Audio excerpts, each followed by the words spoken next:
So why did we put this video together?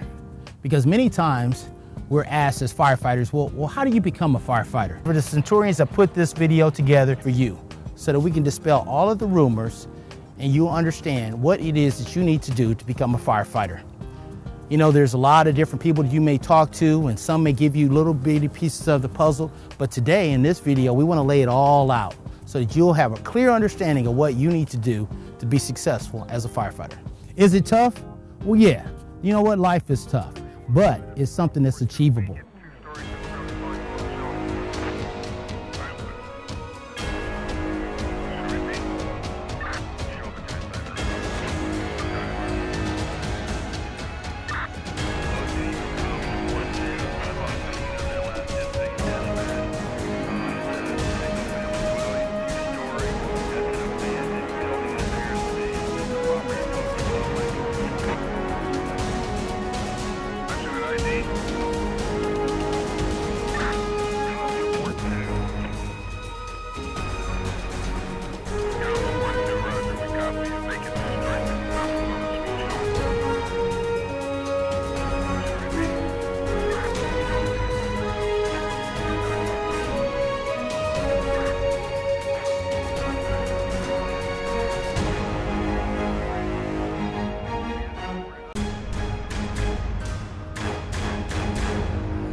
Ever since I was about 3, 4, 5 years old, I always wanted to be a firefighter. Because I wanted to do something that I could be proud of within myself and that my family as well could be proud of.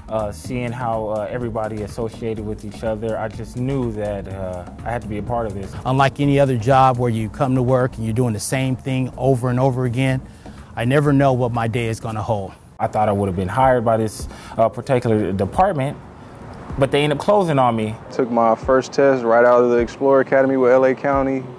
Didn't pass, just kept at it. So I was still working, I was still going to school, and I was training on the weekends, taking classes, and I mean, my plate was full. It may take you years. It took me 4 years, which is not a long time.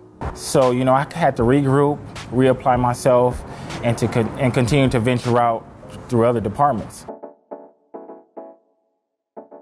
The minimum requirements for most departments that you're going to find is a high school diploma or GED, a valid Class C license with a good driving record, a valid CPAT, which is the physical agilities, and I'll talk about that in a while, and 18 years at time of appointment, so getting into the process at 17. And then free of any felony convictions. There's many departments, anywhere from 3 stations, 1 station, all the way up to 157 stations like the County of Los Angeles. All of them have different testing and application procedures and policies. And you have to know what they are, and the way to do that is to investigate by getting online and find out who is testing, when are they testing, how do you apply. Test for all of the different departments. You know, prior to me getting on with the Los Angeles County Fire Department, I test for almost 20 different departments. Next, the County of Los Angeles takes the Candidate Physical Ability Test, and that's called the CPAT. It's a timed event, it's 8 events. We keep the certification, our department honors the certification for 1 year, and it costs $150 to go through 2 orientations and the test. It's a timed event, 8 events, and you have 9 minutes and 20 seconds, does that sound right? 10:20. To get through it, and there's 3 locations, the City of Orange, Livermore, and Sacramento to take it. This is just a certification that certifies that you have a certain fitness level. Honestly, your physical shape is going to dictate how you're going to perform later on down the line. You know, you have to be able to lift a certain amount of weight. You just have to be physically in shape. For me, calisthenics was a big thing. Like, I did a lot of push-ups, pull-ups, sit-ups. We do our push-ups very slow. When you get to 10, it's like you've done 100. Written exams, reading comprehension, basic math, and critical problem solving. There is still some mechanical aptitude testing that goes on, and that would be, like I say, historically it would be gears, pulleys, levers, cubes, things like that. So the information that you're going to find is how to work through word problems that require the use of terminology like effort and force and resistance and mechanical advantage. If you make it here, you're doing pretty well, okay? But the interview can be tough. And the reason I had you guys get up and speak, because that's what you're going to be doing in an interview, right? And the better you guys get at speaking, the better you're going to do an interview. So this is going to be the next step. Logistics, preparation, practice, and game day. Logistics. When you guys get to this spot in the process, to this point, they're going to send you a letter. Look at the letter, look at the time, okay? Find out where it is. So have your paperwork. I keep 3 copies, okay? Scan it, take a photo of it, do whatever you need to do. Appearance. Wear the appropriate suit, all right? Which is usually going to be gray, black, blue. Don't show up in a lime green suit, okay? All right. The questions. Firefighter interview questions. The one at the top, that's probably the most important one. Tell us about yourself. What is this interview about? It's about you guys. Why do you want to be a firefighter is a question that you'll see a whole bunch. Look for examples and experiences in your life that can help you answer these questions. Mission statement and core values. Do you have to memorize the mission statement? Do you have to memorize the core values? It's good, it's nice, but what I want you to do is understand those core values. You've studied them some, and you're going to have to bring yourself into the story of those core values in that mission statement. Be able to explain yourself how you fit into that fire department. So core values: integrity, teamwork, caring, courage, commitment, community. Those are the things you want to study. Do you have to memorize them? It's not that much to memorize. For our department, it'd be nice if you memorize those before you come in. Game day. We've practiced a few weeks before. We know what we're going to say. We studied all the questions. We shouldn't be studying the night before. It should be time to relax, get our stuff together, get the paperwork together, all right?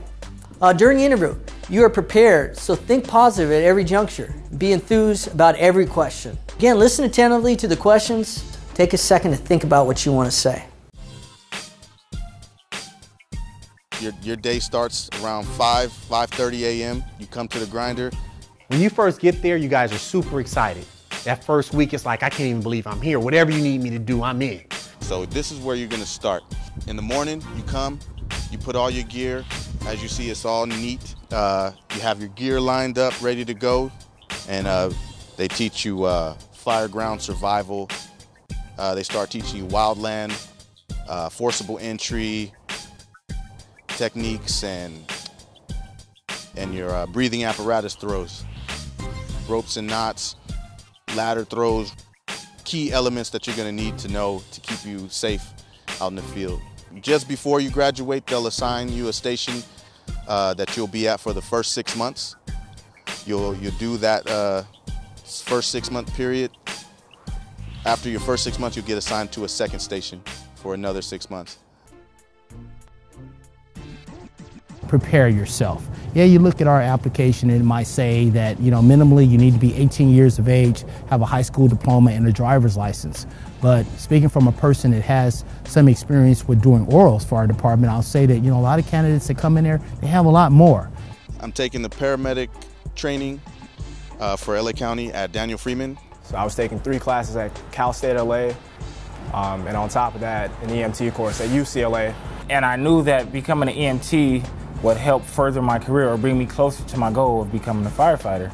I took the classes that I needed to take, like EMT, fire science classes, college courses, and then I continued to follow up trying to get on the fire department. Those that come in the door and they have that, not that our department is going out and targeting those people, but it will definitely help you, I'd say. And there's also departments that require that coming in the door. So if you come in and you have those, and again, you're positioning yourself so that you'll have a better opportunity to distance yourself from those that don't have it, and then obviously it will result in you getting a job maybe a little bit quicker. Don't let anybody discourage you and tell you what you can't do if it's something that you want. It was being the best you can be and not taking no for an answer. Joining the Explorer program was probably one of the best things that's happened in my life. I mean, it's a hard road. It's not something that's easy. It's doable, but it's not easy, which is why a lot of people don't do it. I just want to thank you for considering a career in the Los Angeles County Fire Department.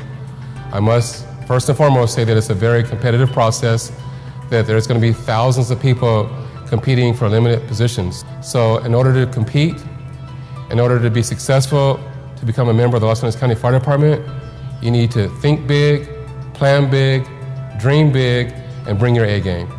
And from that, I believe you'll have a successful outcome as becoming a member of the Los Angeles County Fire Department. So after watching this video, the Los Angeles County Stentorians are still here to help you. You may still have questions, but feel free to go to our website for any answers that we did not cover, as well as there's a number there to our office where you will speak with a live person, our office coordinator, that would be glad to direct you to one of our members who are there to support you. So Los Angeles County Stentorians also have many links on our website to different groups and other websites that will help you to reach your goal to become a firefighter.